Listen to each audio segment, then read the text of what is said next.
हाजी साहब कह रहे हैं, आ रहा हूं हाजी साहब, आ रहा हूं। आज क्यों याद आई बीएसपी को? आज से पहले याद क्यों नहीं आई? नहीं, मुझे आप अनुज जी ये बताइए कि जब ये देश आजाद हुआ था तो मुस्लिम समाज का प्रतिनिधित्व सरकारी नौकरियों में 38% था, जो आज घट करके 1% रह गया है। ये भारत सरकार के आंकड़े बता रहा हूं मैं आपको, ये मेरी तरफ के आंकड़े नहीं है। तो ये किसके कारण हुआ? कौन सत्ता में काबिज रहा? लेकिन जब बहुजन समाज पार्टी की सरकार आती है तो बहन कुमारी मायावती जी मुस्लिम स्कॉलरशिप लागू करती हैं, उर्दू फारसी विश्वविद्यालय लखनऊ में बनवाती हैं, हज हाउस का निर्माण कराती हैं।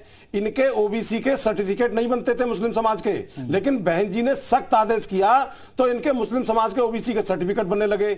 और ये जो संजय भाई बोल रहे हैं कि हम मुस्लिमों का बहुत साथ देते हैं, तो सच्चर कमेटी की रिपोर्ट को लागू कर दीजिए। और आज जो 1% इनका प्रतिनिधित्व रह गया है, इस पर कौन जिम्मेदार है? ये समाजवादी पार्टी के साथ साथ ये जो बीजेपी बैठी हुई है और कांग्रेस बैठी हुई है, ये जिम्मेदार हैं। लेकिन हम 19 मंत्रालय देकर के बहुजन समाज के लोग मुस्लिम समाज को मजबूत करने का काम करते हैं। आज हमारे 10 सांसद हैं लोकसभा के, सहारनपुर से भाई फजलुर रहमान और दानिश अली, कुंवर दानिश अली अमरोहा से सांसद हैं। तो ओबीसी के श्याम सिंह यादव हैं, रितेश पांडे सर्व समाज से हैं, गिरीश भाई हमारे नगीना से एससी समाज से हैं। तो हमारे पास तो सर्व समाज का प्रतिनिधित्व है। लेकिन ये जो कपीस भाई भी बोल रहे थे, ये जो है डिंपल यादव जी को मैनपुरी से लड़ाएंगे, धर्मेंद्र यादव को जो है ये आजमगढ़ से लड़ाएंगे, अक्षय यादव को जो है ये वहां से लड़ाएंगे, फिरोजाबाद से लड़ाएंगे।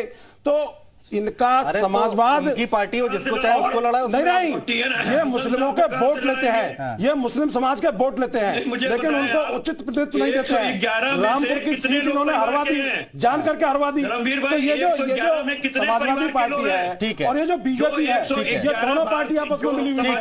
हमारी 2003 की सरकार विजय उपाध्याय जी, समाजवादी पार्टी की सरकार, ये बीजेपी का विजय उपाध्याय जी को चर्चा में लाइए, विजय उपाध्याय जी को चर्चा में लाइए। विजय उपाध्याय जी, तीनों पार्टियों के हमने देखिए बयान सुने, यहां पर प्रवक्ता जो थे, किसने कितना काम किया है मुस्लिमों का, कौन कितना बड़ा हितैषी है, यह जताने की जरूर कोशिश की जा रही है।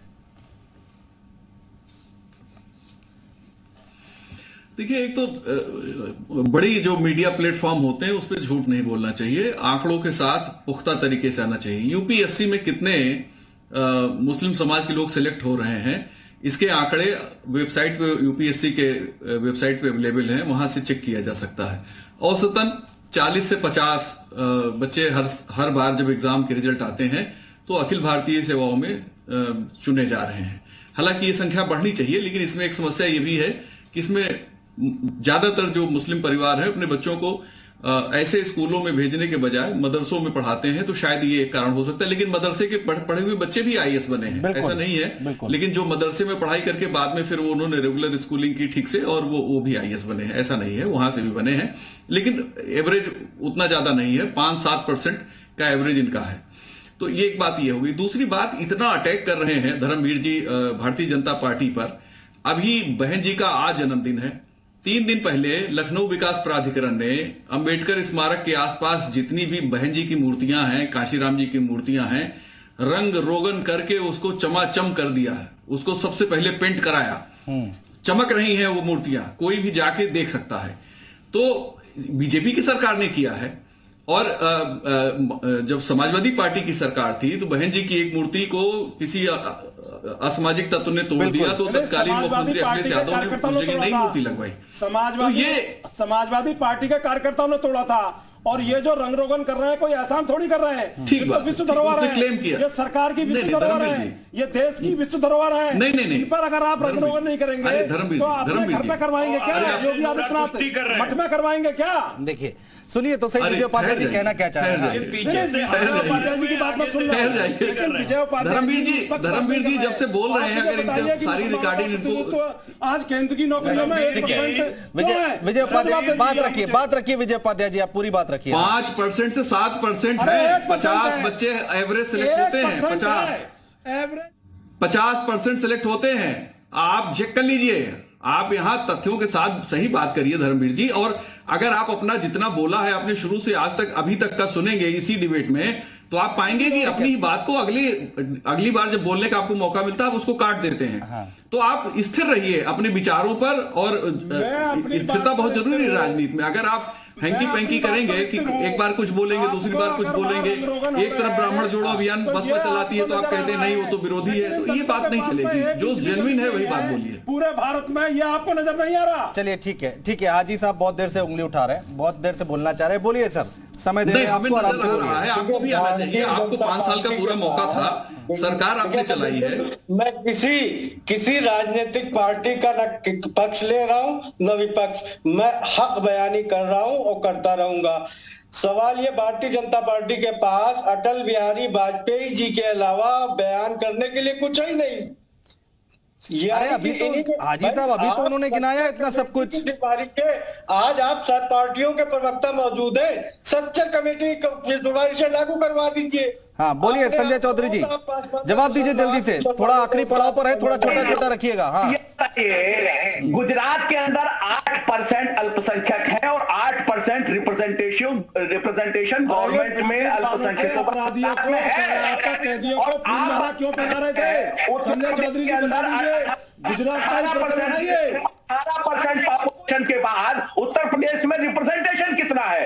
अगर उत्तर प्रदेश में रिप्रेजेंटेशन 1.5% के आसपास है तो आपकी हुक्मरानी में वो रिप्रेजेंटेशन कम हुआ है, बिहार में कम हुआ है। अगर मॉडर्न स्टेट गुजरात में आपको जवाब देना पड़ेगा।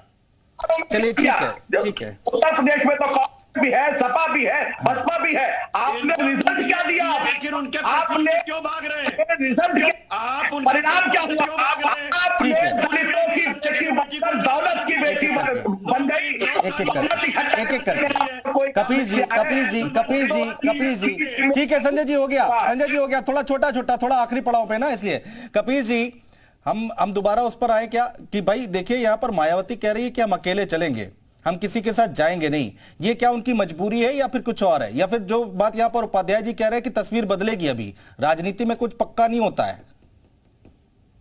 देखिए दो चीजें हैं। एक तो ये है कि जो परिस्थितियां होती हैं वो अपनी चीजों को बदस्तूर बयान करती हैं, और मैंने आपको अपने पहले बयान में कहा कि बहन मायावती जी ने बड़े भारी मन से ये अकेला जाने का फैसला किया है, और इसमें कहीं दो राय नहीं है कि भारतीय जनता पार्टी एक ऐसी पार्टी है जो गलत इस्तेमाल संवैधानिक संस्थाओं और एजेंसियों का करती है, चाहे ईडी हो चाहे सीबीआई हो। हाँ। बहुत कुछ बड़ी बात कह रहे हैं आप बीएसपी के लिए, इसके लिए वक्त की मजबूरी हो जाती है। बड़ी बात कह रहे हैं आप बीएसपी के लिए, नहीं जिसके लिए व्यक्ति की मजबूरी हो जाती है। हाँ। और मैं तो मैं ये नहीं, ये तो धर्मवीर चौधरी जी बताएंगे कि वो प्रेशर में है कि बताइए कितने प्रेशर में?